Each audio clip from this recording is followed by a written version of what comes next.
Hang tight.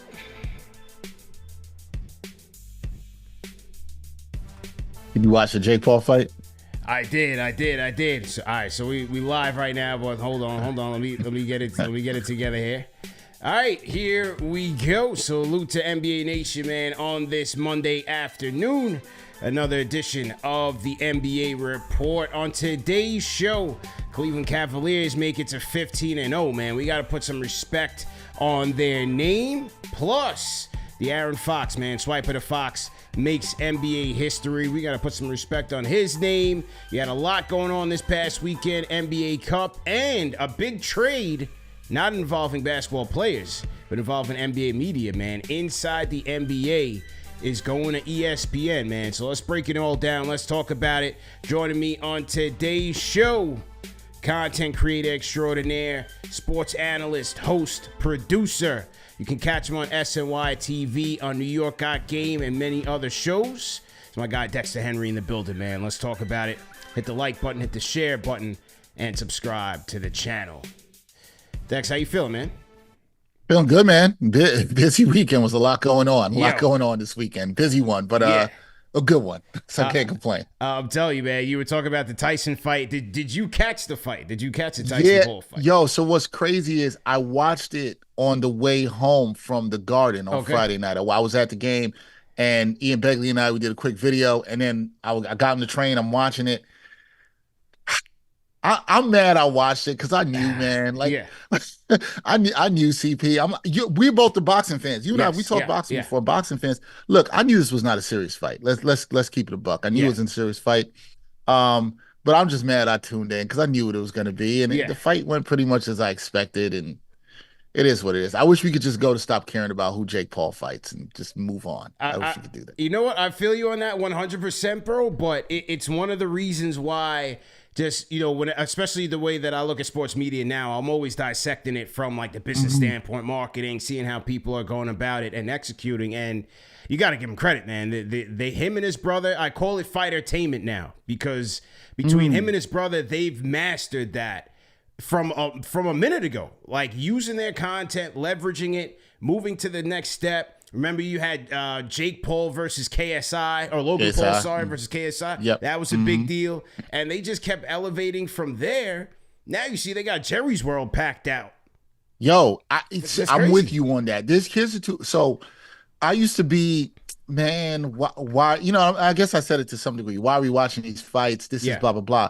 I respect Jake Paul and Logan Paul from the marketing standpoint. The other thing I want to give them some love on is you got to give them props for, especially Jake Paul, how he's elevated women's boxing and try to help, where other people have not stepped up to that. This is the second Katie Taylor, Amanda Serrano fight that he promoted. That fight was dope. Yeah. I didn't get to watch all of it because I was in the middle of the Knicks locker room, but that was dope. And he's helped more than most people have in terms of women's boxing and putting his money where his mouth is on that. So I got to give him respect on that.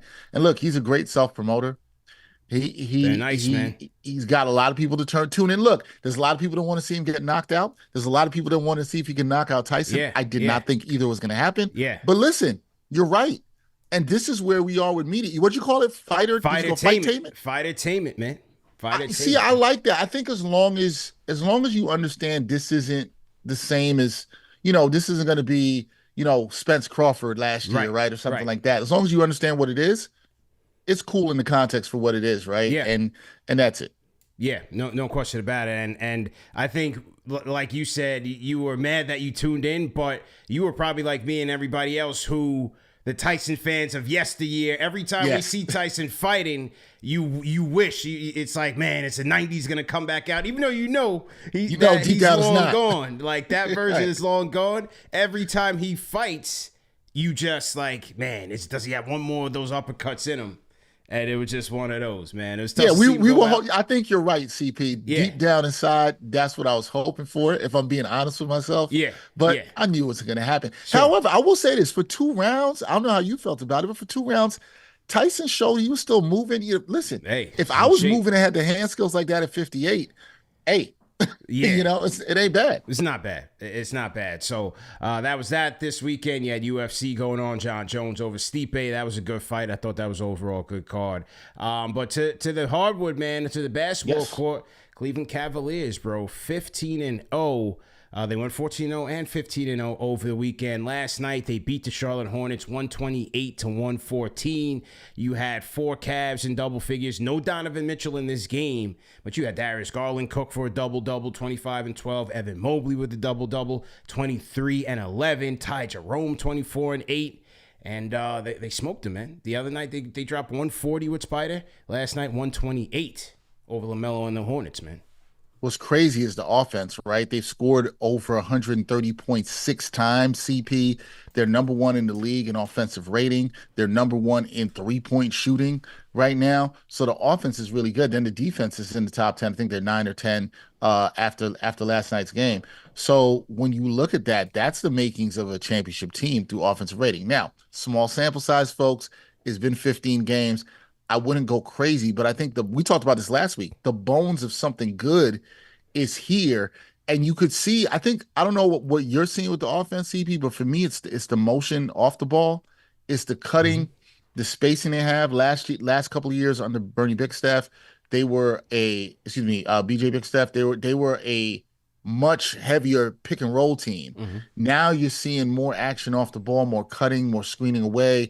And that's the thing. Kenny Atkinson is definitely taking some of what he's seen in Golden State and is applying it here, and you're seeing how they've leveled up their offense. Now, my thing is, I'm sure we'll get into this, what happens when they get punched in the mouth by another really, really good defensive team like Boston, who they will play on Tuesday? Yeah. That's what I'm really wanting to see. I'm not saying I don't believe in the Cavs. I'm not saying that. I still think there's a lot of show me with them. I just think they do have the bones of something good. I do think this is real. I don't think this is a fluke. I think this team has something real. I think they're a force to be reckoned with. And, I talked about last week, Evan Mobley is sort of the big X factor for me and how his game has improved. His usage has gone up. He's become more efficient. And look, they're winning these games. I know it's the Hornets, but they're winning these games without Donovan Mitchell last night. Yeah.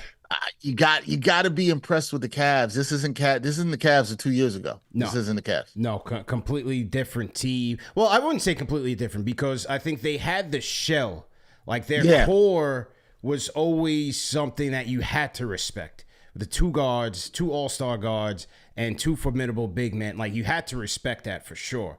But now with Kenny Atkinson coming in, he's getting a lot of credit for kind of bringing that Golden State style, that Kerr style.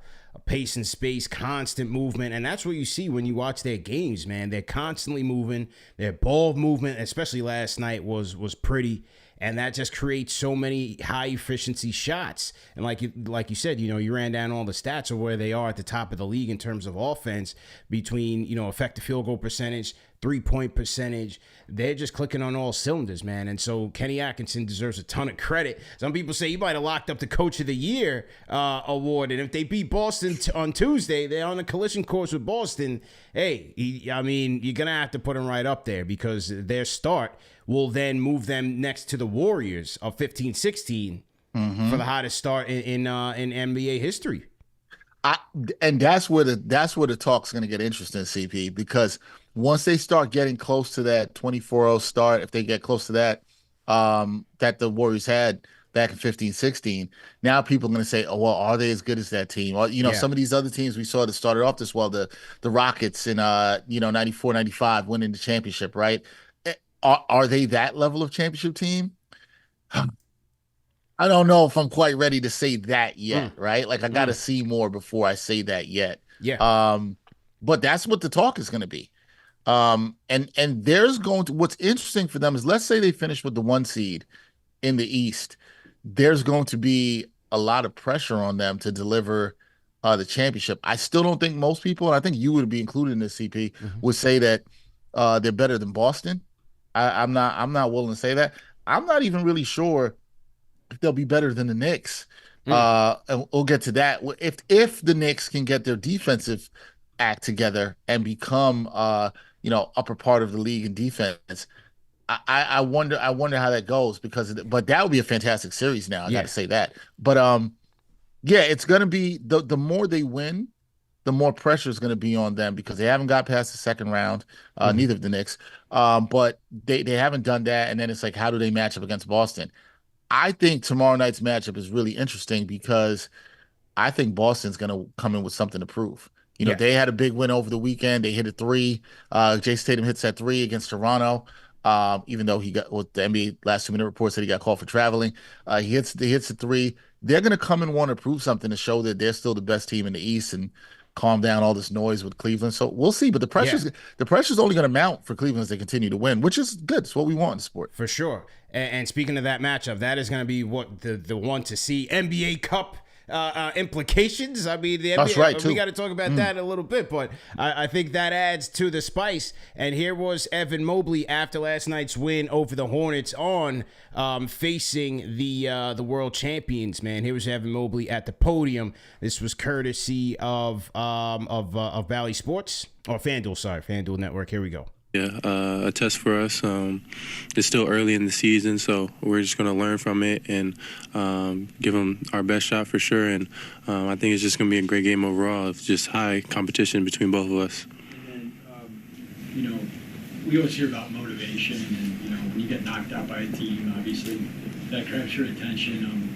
When the schedule came out, did you go looking for that game? Yeah, I mean, I feel like a lot of guys definitely know what's coming this next game, and it's going to be exciting. At the same time, it's still early, and you can't put too much into one basket, but it's definitely going to be exciting. I feel like everyone's going to be locked in.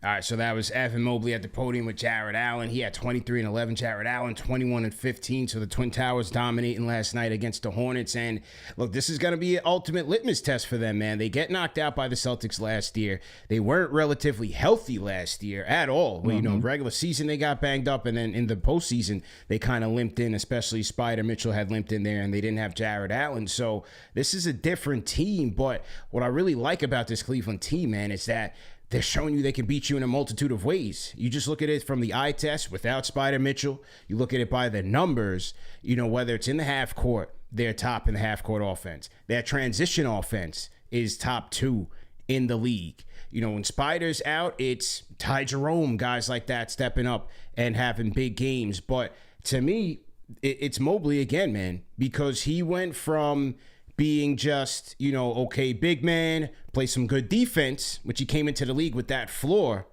But now he's turned into the wing that they were missing.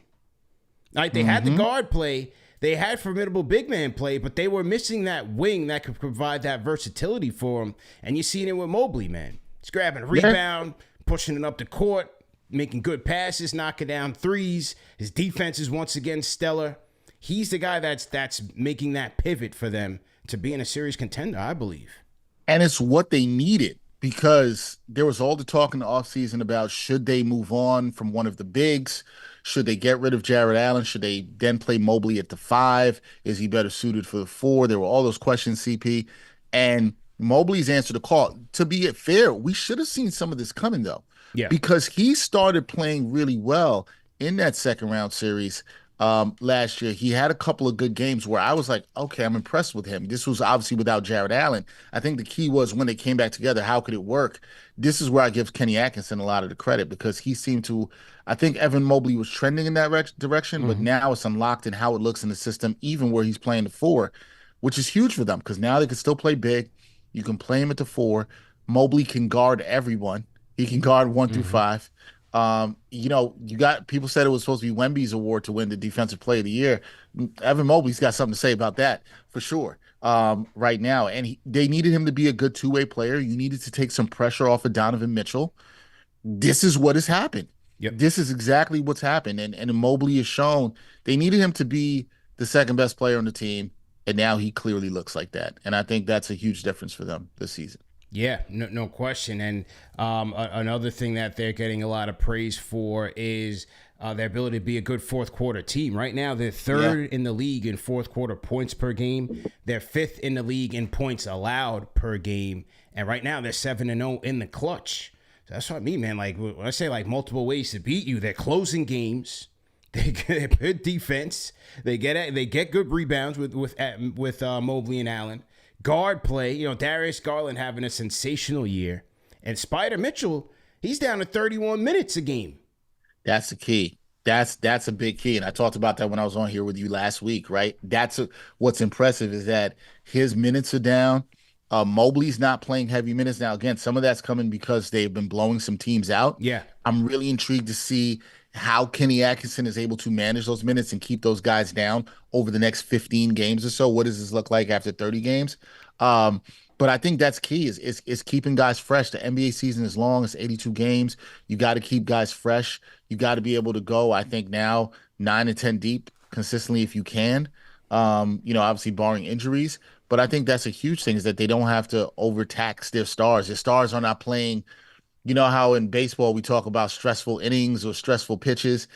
They're not really playing stressful minutes. And when it is in the clutch, they're fresh, they're ready. Yeah. That's why they're 7-0 in the clutch situations. Those games decided by 5 points or less in the last couple of minutes.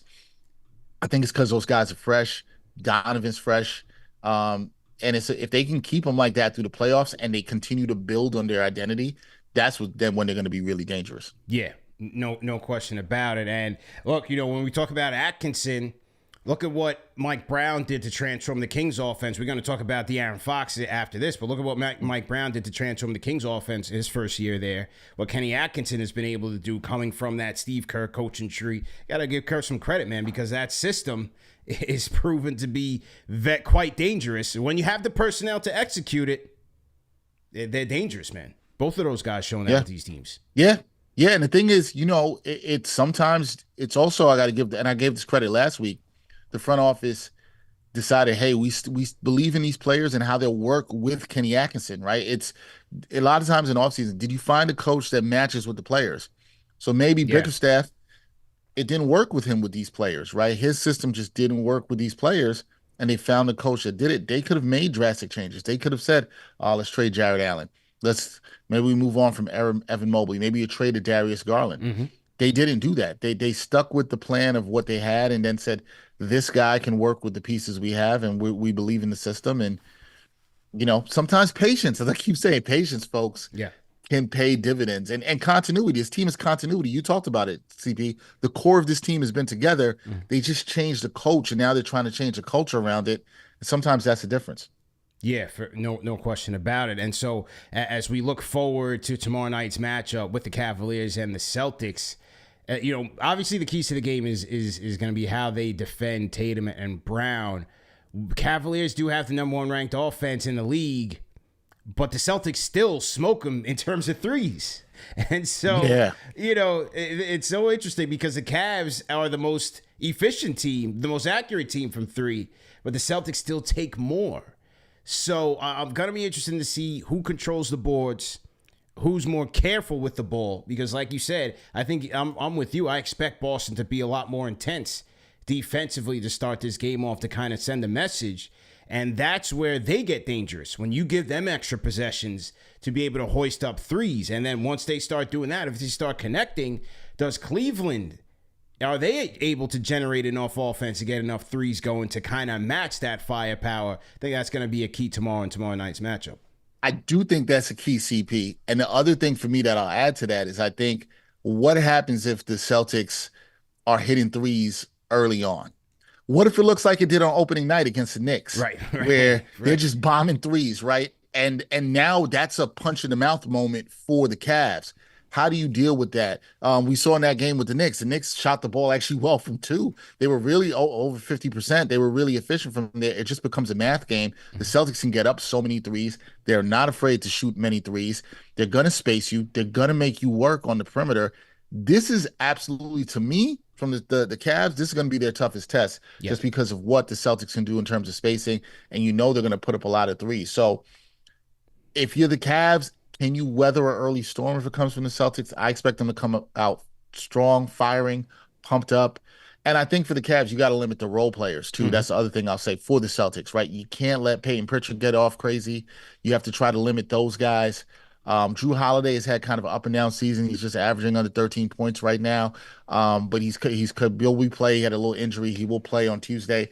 I think he's a guy to watch. He's a guy who can give Mitchell and or Garland fits defensively. So it's a good litmus test, man. It's a good litmus test for the Cavs. Yeah. But could I see the Celtics making a statement and running away with this? Yeah, I can. Yeah, I definitely can. for sure. Another area that I'm going to be looking at, Cavaliers 4th in the league in points in the paint. Celtics 28th in defending points in the paint. They gave up quite a bit in their win over the Raptors. So, I want to see if Atkinson in that offense, if they use the bigs or even use the guards to get those deep, put pressure on that rim. And then because if the Celtics are going to be focusing on taking away those easy paths to the basket, does that leave them susceptible at the three-point line where the Cavs also excel in terms of wide open threes? Are they able to get that 50%. off against Boston if Boston's going to key in, especially on the Cavs bigs who are coming off of a hot night on Sunday night? So I'm going to be looking at that as well. That is going to be interesting. If I'm the Cavs, I would try to establish, getting some scores down low, but it's going to be, you'll feel good if you're scoring with your cutting, getting it to your bigs down low, and maybe taking a little bit of what the Knicks did in that opening night, where he shot the ball really well from 2. But the key for that is you can't lose the math problem, right? You can't have the Celtics putting up a large volume of threes and then hitting a large volume of threes. So that's the thing they want to try to limit. So how that chess match works out, CP, is going to be really, really, really interesting. And we'll see who comes out on top. This is what makes these games interesting. This is why we tune in. This is why you got to watch it, because it can go either way. But I expect Boston to be pumped up at home. I'm going to give Boston the edge in this one. It wouldn't shock me if they win this game. Yeah, no question about it, man. Salute to everybody in the chat. Hit that thumbs up button for you boys. Like, share, and subscribe. CP and Dexter on the ones and twos. Shout out to Michael Powell in the chat. Says, salute CP and Dex. He also says Mobley is the guy who has taken his game to a new level. He is showing signs of being that two-way player who is more than just a defensive presence. Yep, absolutely. Especially like in how physical he is in terms on the offensive side. He's kind of pushing guys around now. That's where you see where his NBA strength is coming into form. His overall just mental awareness game is slowing down. Like they always say, the game is slowed down for players in year 3 and beyond. You kind of see that in Evan Mobley now, where he's a much more confident player and more aggressive offensively as well. You got to love that about him, man. Oh, I love it about him. I loved him coming into the draft. I loved his potential. Yeah. I think this is what shows you development isn't always linear, right, CP? I think people soured on him last year. They wanted him to stretch the ball out more, and I did too. I want to see him stretch the ball out more, shoot a couple more threes, help them with spacing. And this is the other point I think that Atkinson has utilized him really well. He's not just a good defender. He's also a really underrated passer. And their bigs pass very well too, which helps with the cutting and the off-ball movement that you're seeing from Mitchell, that you're seeing from Garland. That's helping a ton. They're really buying in, and I think he's utilizing the strengths offensively of Mobley. And I think Mobley still has. We're talking about a leap for Mobley. I don't know about you, but I think there's another level that he can still get to offensively that he hasn't even hit. Defensively, he's a beast already, but I think there's another level offensively he can get to. And yeah, he's the difference. If I had to say MVPs for the Cavs, I'm going to give MVP to Atkinson because I think he's made the real difference in changing the culture. But as far as a player, it's got to be Mobley because he's unlocking everything for this team and just different in how they're playing this season. So, yeah, kudos to Evan Mobley. He's putting in the work and he's bought into Atkinson's system for sure. Yeah, no question about it there, man. All right, let's take it to De'Aaron Fox, man. First off, when we talk about this Cavs, when we talk about the Cavs and Celtics, that's going to be NBA Cup. De'Aaron Fox making history. Part of it was during the NBA Cup. Overall, I think year 2 has been pretty good so far, man. Yeah. It's funny. I don't think we've ever talked about this. I was fine with the NBA Cup. I love the idea of it. I thought the NBA needed to juice up the beginning of the regular season a little bit here. I'm an English Premier League soccer fan, so I'm fine with tournaments going on in the season. It doesn't bother me, and it doesn't take away from anything. And the players bought in. That was the key last year. I said this will be as successful as if the players buy in, if they take this seriously, the fans will, and the same. So people say, "Oh, this is meaningless." Nobody is saying that it's the NBA championship. Nobody's saying that. It's just something different. It's nice to have an extra trophy. It's nice to get some extra money. It's cool. And the games are intense. People are playing. They got to fix them in court still. Right. But the games are good, and these players are taking it seriously. You saw Ant and Fox going at it the other night, and I love that. I loved everything about it. So yeah, now NBA Cup, man, I like it. Year 2's been good. I think year 2 has been good. You've had competitive games. You had Clay against, Mavs versus Warriors. Oh, yeah, that was great. As an NBA Cup backdrop. You had Knicks and Nets on a Friday night. Nets scoring 40 points in the fourth quarter to make it a little bit interesting. So gave you a heart attack. Absolutely. It was a cardiac Knick affair.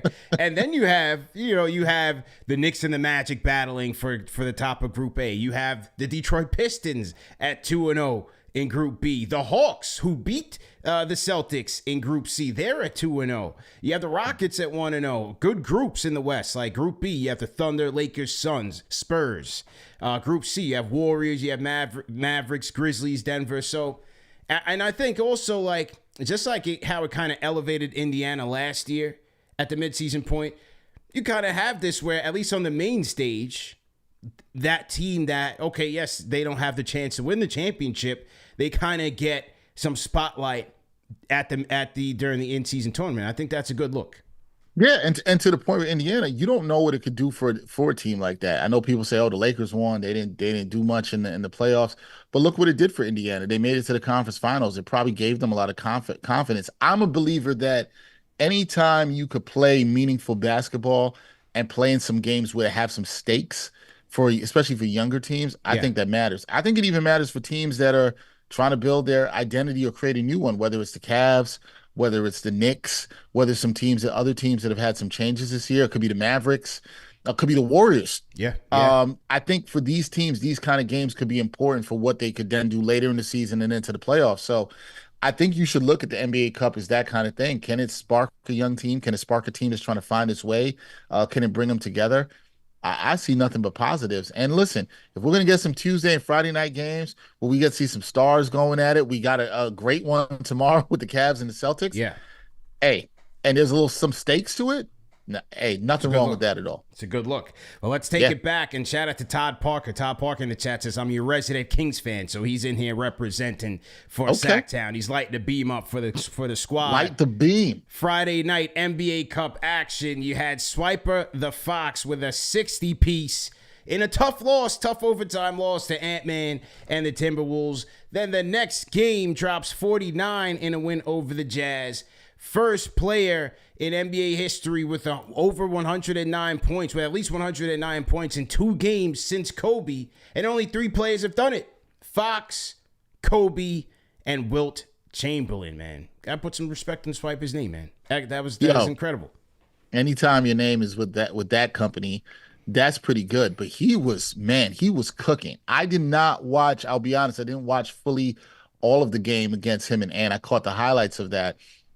But that was great. I did watch all of the game that he played. Who the Kings played on Saturday night? I'm sorry, it's escaping me now. They played the Jazz. Yeah, the Jazz. They played the Jazz Saturday night. I did watch all of that. Man, he was in his bag. He was as confident as I've seen him, which is even better than he was 2 years ago when he won NBA the most clutch player. Most clutch. And he was really good. And he had some clutch plays in this one, finding some guys, not actually with the shot, but he had some with the dishing. Fox looks good, man. Fox looks good. Still have questions about Sacramento's defense, but Fox, you got to put respect on his name. He's really elevated himself to a guy that has no fear. When you look how he went head-to-head with Ant, when you look at the confidence level that he has in leading this team, in elevating other guys. I talked to somebody I know who works with the Kings at Summer League when we were out there, CP, and, he was telling me, hey, Fox is looking to be more of a leader. He's looking to and I feel like I'm seeing that this year with him. I feel like I'm seeing that there with him. And I think having DeMar DeRozan on that team definitely helps them with that. And I think you're going to see his game rise, but he's really taking on that leadership. Man, I was like, okay, when I got to go score, I can get y'all some buckets. Or when I got to dish, I can do that too. So I like how he's playing right now. There's a level of confidence that I like in his game, and I think that's really good. Yeah, and I think what was notable about the performance in these 2 games, on Friday night, there was no DeRozan, no Malik Monk in that loss to the Timberwolves, and so he obviously needed more offense out of Fox and Sabonis, but for Fox, he was efficient, man. Over those 2 games, he shot 22 of 35 against the Timberwolves, 16 of 30 against the Jazz, 58.5 from the field, and then he was diamond. He was diamond, man. Over 5.3 assists per game in both games, 16 assists in the 2 games. So, I mean, you know, that's getting efficient offense there, getting your teammates involved. And we got to put some respect on his name. I don't think he gets enough credit, man. You know, especially when we talk about the top point guards in the league. Swiper's got to be up there, bro. And is it a Sacramento thing? Is it a market thing? What do you think? Why doesn't Swiper the Fox get that credit that I think he deserves? I think he deserves more credit, man. I think it's a market thing, and I think it's always a market thing, CP, and then like how people see you in the playoffs. But I think, you know, it matters a ton to that point you're making. When other superstars start mentioning you, you saw in the post game. I don't know if anybody caught this, but in the post game after the Timberwolves game, the Timberwolves broadcast, Ant was on there, and he talked about that. He said, "Look, you know, this guy's underrated." He said the same thing you said. He doesn't get the respect that he deserves. So he was like, I'm not surprised at this with him. He's got this in him. This is after somebody dropped 60 on him. Not him specifically, but the team. And I think a lot of it is market. People haven't seen the Kings a lot in the playoffs. 2 years ago, we got into the light the beam, and they had the playoff exit to the Warriors. So you know, that hurt them. But I think they don't get a lot of national TV games. That doesn't help either. But I think he's probably, you know, I'm thinking about it now. Just as you said it, I was just really scanning my brain, and I'm like, is he the most underrated or underappreciated star on a team in the NBA? He might be. He really might be when I think about it. On a team that actually is like contending playoff team, like a team that should be a playoff team, right? He probably is. Like, I'm taking obviously like Big Vic and folks like that out of that. He probably is. Yeah, and I think a lot of it probably has to do with just the visibility. You know, I think the hoopers, the folks that watch the show that are tuned into the League Pass, you know what time it is.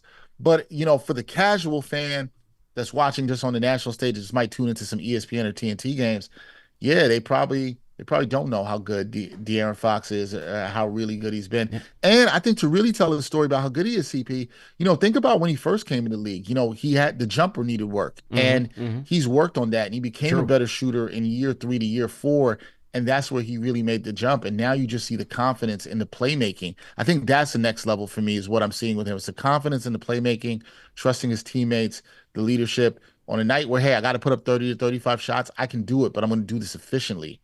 Yep. That's the next level. I think he's one of the most underrated players, and probably, one of the most underappreciated stars on the team in the league, for sure. Yeah, for sure. As you said, man, effective field goal percentage, 21-22 was at 51%. Then he went up to 56%. Last year, he went back down to about 53%, not too far down. And then this year, he's at 56%. So definitely shooting the ball a lot more efficiently, as you said. 4 out of the last 5 years, bro, he's averaging over 25 points per game. Only one All-Star. 4 out of the last 5 years, only one All-Star. He didn't make the All-Star team last year, right? He made it the year before. He made it the year before. Yeah. Yeah, only one All-Star. And what's his average? Say that again. The average he's averaging in the last 5 years? I mean, he's over 25. So 2021 he was 25-7, 23-5, 25-6, 26 and 5.6. And now this year he's at 28.9 and 5.6 assists, number 6 in the league in scoring right now. Yeah, and he's leading a team that's been resurgent offensively under Mike Brown. Yeah. They're trying to fix things defensively, but he's really pushing one of the best offenses in the league, and he's been really efficient. Yeah, and right now, the way he's playing right now, if we just ended it today, should be an All-Star this year. Yeah. Certainly, man, playing that way. This was another thing I found interesting. This was from Sam Quint from CBS on the 60-point game. In all NBA history, only 25 teams have lost a game in which one of their players scored 60 points. 5 of those games have come in the calendar year 2024. Karl Anthony Towns. Wow. Karl Towns. Devin Booker. Stephen Curry. And remember Jalen Brunson against the Spurs. They lost that game. Jalen Brunson against the Spurs. They lost that game. Yeah. All of those lost games were between January and March of 2024. What I find interesting about that, right, is like anytime these guys have, generally, if you look at this, whenever there's like high scoring games, the games are usually a lot closer than people think. It's very rare you get like when Kobe dropped 81, and then it was they blew out the Raptors. It's very rare. But for those guys to take L's, yeah, I think it actually speaks to how competitive the league is, right? That you could put up that amount of points and teams are still so good. It Yeah. talks a lot about the parity of the league, the competitiveness of the league. I know some people don't like that. I do. Yeah, you could have a 60 piece and still lose. It's crazy. It's crazy. 60 piece and still lose. Yeah. This was more from Sam. He says between his he says Wilt Chamberlain owns nearly half of the 60-point games. Right, he says.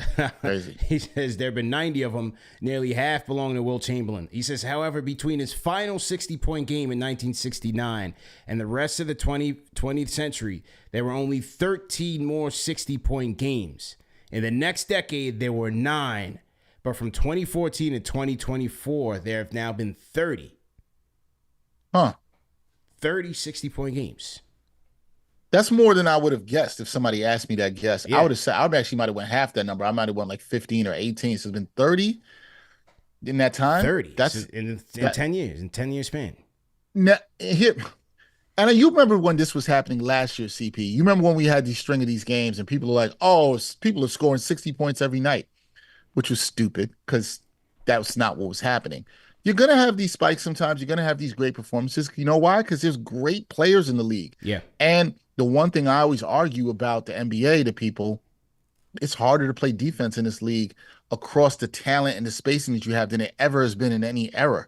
So I hate when people say the league is soft now. Guys don't play defense. It is harder to play defense than ever before. It's hard, bro. So, but I also think there's many more skilled players on the floor, which is why you see guys get these 60-point games and still take an L, right? It's like 60-point.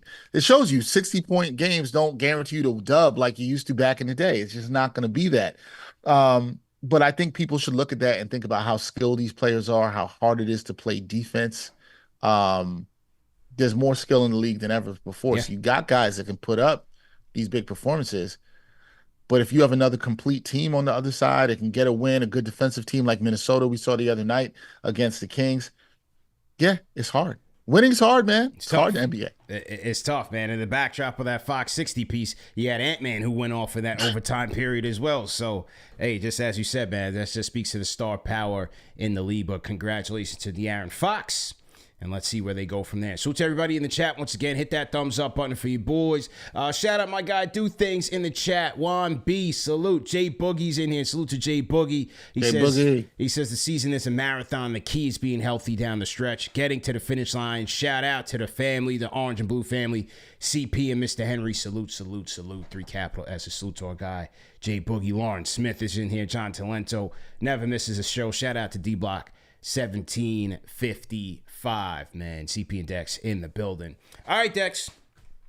Like we talked about, man, there was a blockbuster trade that dropped over the weekend. Yeah. In the realm of the new NBA TV deal, and TNT was for a long time, were they in it? Were they out of it? Were they in it? Then they were out of it. Then they were suing to get back in it.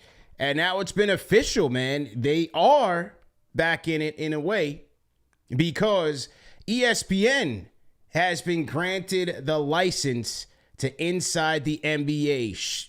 Ernie, Kenny, Charles, maybe Shaq, because he's not under contract with them for next year. Yep. Are going to ESPN, man.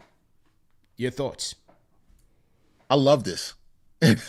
Everybody, when you heard the new TV deal come down last year, earlier this year, you're like, okay, what's going to happen?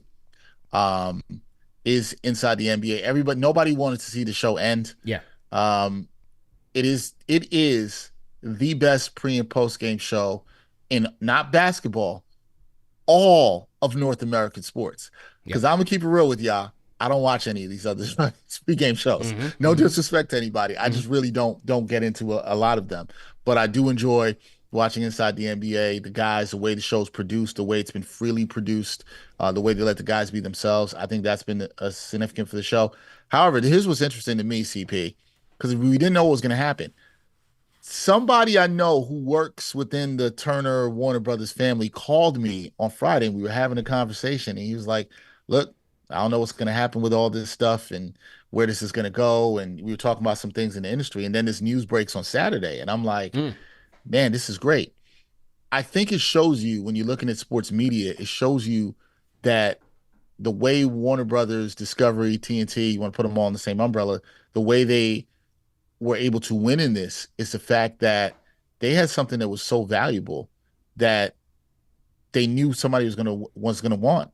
And ESPN is the one who understands how valuable the property of Inside the NBA is. And the other big win for Warner Brothers, Discovery, TNT is that they still get to use NBA highlights for any other content that they want to create and distribute it to international markets. So that means House of Highlights with Bleacher Report, all this other stuff. And I think that's a huge win for them. And look, I'm glad everybody at the end of the day, we're talking about billions of dollars, everybody got to eat.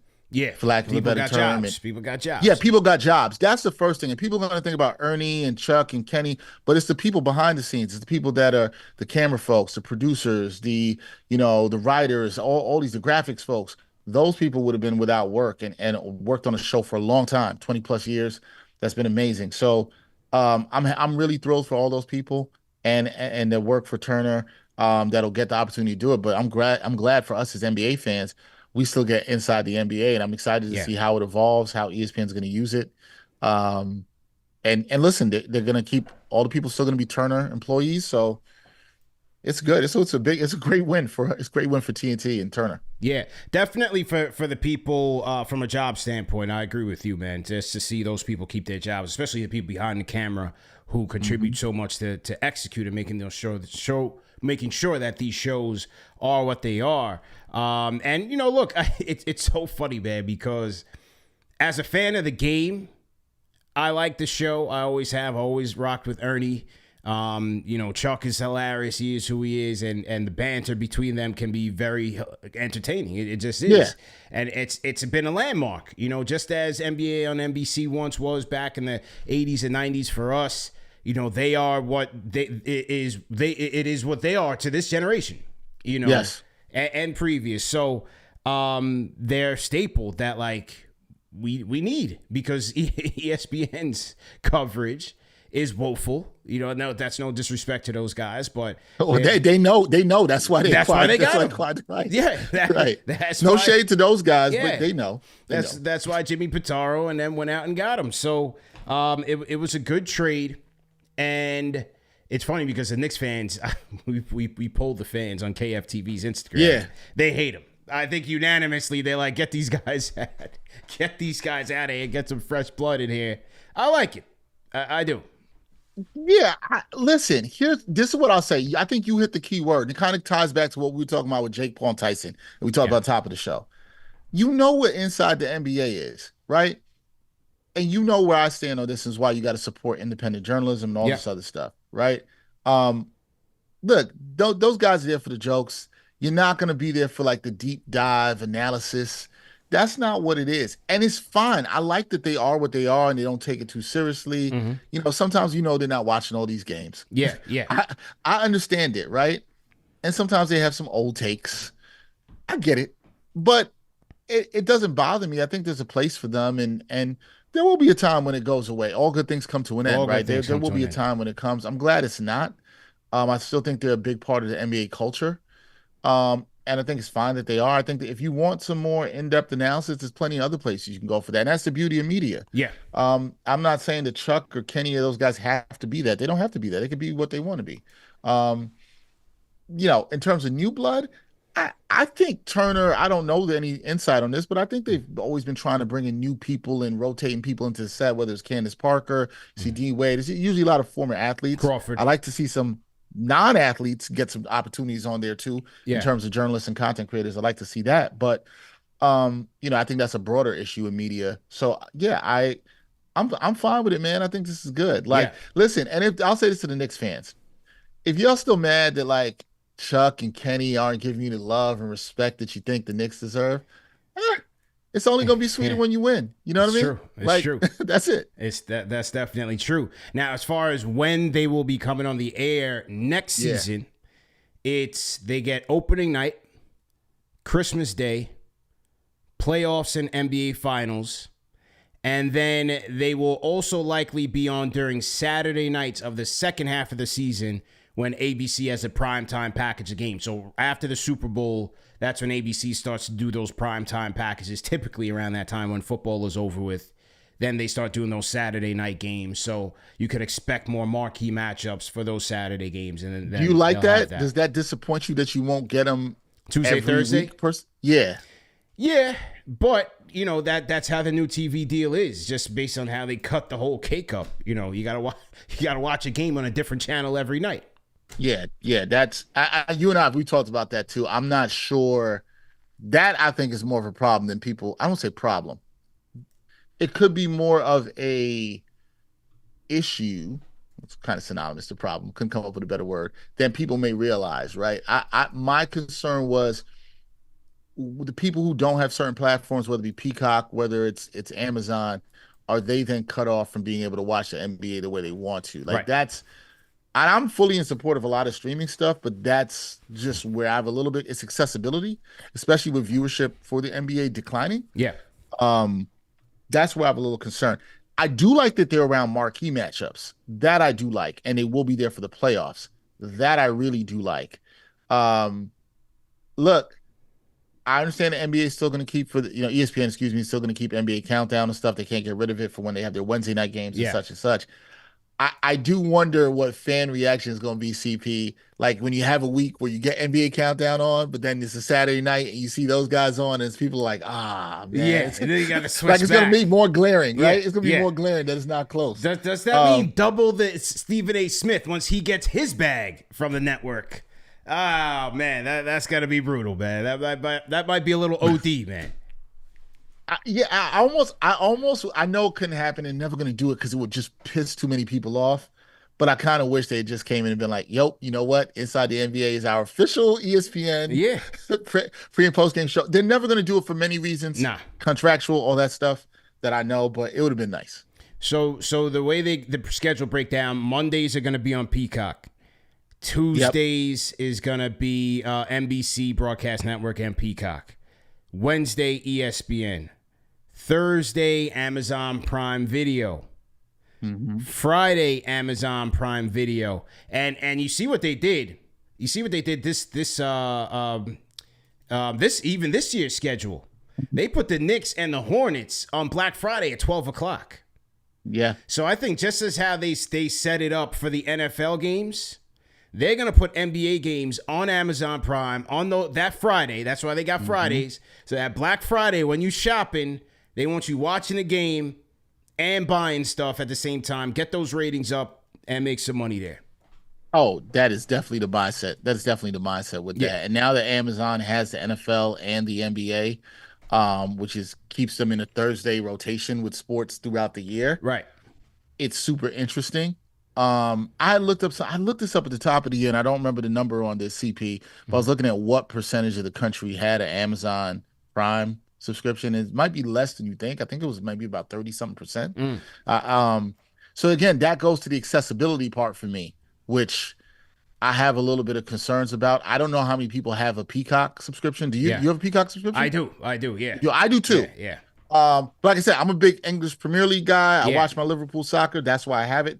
I'll be honest, I watched a little Bel Air. That's about it that I watch on there. But now I'm gonna watch the NBA. You know what I'm saying? They got me for something else. But I wonder. This is something I'm definitely intrigued to talk to fans about, like how they like this next year. Is it convenient for them? Does it work for them? Does it not work for them?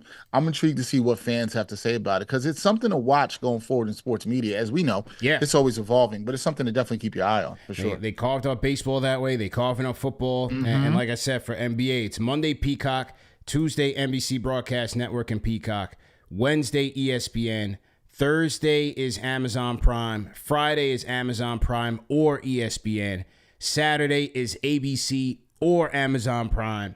Sunday is ABC and NBC.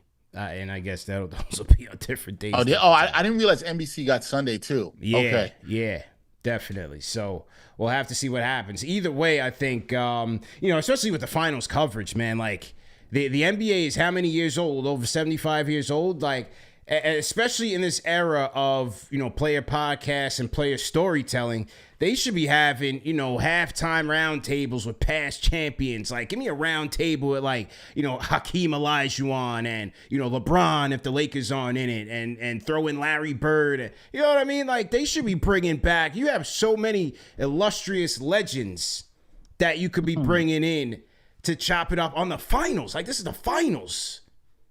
Would you want that? Would you want that as like an alt cast, like during the game, or you want something separate, like separate content? I feel like halftime and post game, they should have some, or maybe it's like an NBA TV thing, like an auxiliary thing. But I think I like that. You have so many NBA legends, so many past champions still alive that can speak on the game. They should be having podcasts and roundtables, making content off of that. Yo, I'm a little surprised the NBA hasn't done something like that, to be honest, CP. The reason is, a couple years ago, I got invited to go to this NBA Experiences dinner. It was the first one they did. They invited some members of the media, and it was Dominique Wilkins. So we had a restaurant in Manhattan sitting with Dominique Wilkins. We just talked to him. And the NBA does this. They do these. They'll bring the legends to different cities and do them. And from what I heard, it's been pretty good. But it's like, now I'm thinking about what you're saying. It's like, damn, what if you had that with some content? Yeah. With a couple of legends. I know MSG used to do a show like that. Was it 4 courses they used to do? And you said, I could see something like that, and it being cool. I like that idea. Legends pod. Make sure y'all give CP the check when you take that idea. Cut the check, man. Absolutely, man. But anyway, man, good show, my guy. Excellent show. Salute to everybody in the chat once again, man. Do us a favor, man. If you enjoy the show, like, share, and subscribe. Continue to support the network, man. If you guys missed today's show, remember that it is available on all audio podcast formats, so no reason to miss it. And if you missed today's stream, go ahead and hit the replay. Shout out to the replay gang. Dex, what do you got on deck this week? What's coming up this week? Knicks Weekly Live on Thursday. My guy Stephen Bondi will be joining me on that. Got another New York Got game next week. We're doing something with my guy Peter Way, who coaches at Our Savior Lutheran. Also used to coach Precious Achua. He's going to be coming on with me with that. So that's about it for this week. More NBA talk. That's it. Watching the game. See how the Knicks do on this West Coast trip. Yes, sir. And that's it. Everybody can follow me at DHenryTV, all platforms. There you go, man. So to everybody in the chat, once again, have a great day, ladies and gentlemen. Once again, like, share, and subscribe. We out of here, man. Peace.